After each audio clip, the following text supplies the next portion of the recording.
on your experience po sa law office nyo po, Yes. yung mga mag-asawang naghihiwalay, ano po yung top 3 na dahilan ng paghihiwalay mag-asawa? Yung tipong irreparable na, hindi na pwedeng Maayos. pagbatiin o maayos. Ano po yung... Laging cheating. Laging Cheating is infidelity. number one. Yes, Number infidelity. Kasi yung pagsusugal, matitiis pa eh. Oo. Hanggat wala pang damage na nai-incur sa marriage or the family, may titiis pa ng wife yung pagsusugal. Yung pambababae, mahirap matiis. Yes. Number 2.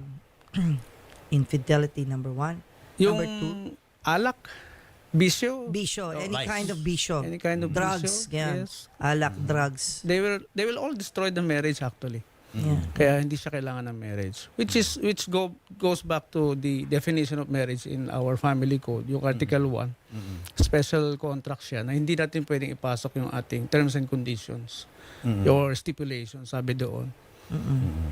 In other words, yung lahat ng bagay na nagpapasaya sa'yo, iiwanan mo na siya.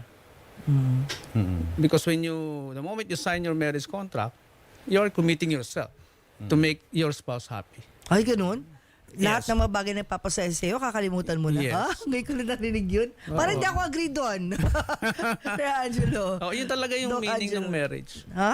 Oh, Ano mo ba yun, Papu? Na once you Kaya yung sign the mga- contract, o Papu, kalimutan yung mo mga na. pangarap mong bumili ng mga mamahaling bag, kalimutan mo na. Kasi pumirma ka sa kontrata ng marriage. Forget it. Oo, yun talaga effects nun. Ganun Kasi you eh. have all the time in the Yeah. world during your Yeah. single days to do everything you want. Saka may mga lalaki rin na, I Doc, no? disagree, Doc, may mga lalaki na ang pakiramdam nila ay sila lang yung nasusunod. Kumbaga ang mundo umiikot lang sa kanila.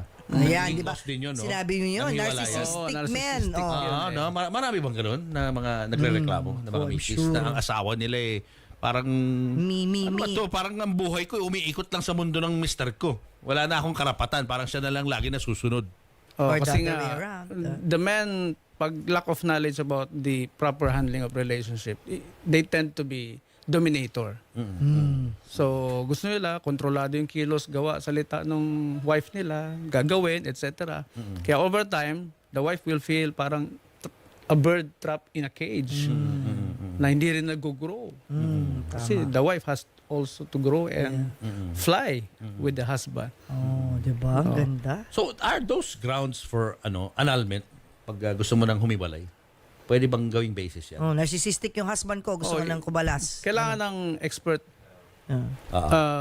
report ng isang psychologist or psychologist, psychiatrist. oo. Yun ang pinakikinggan ng judge.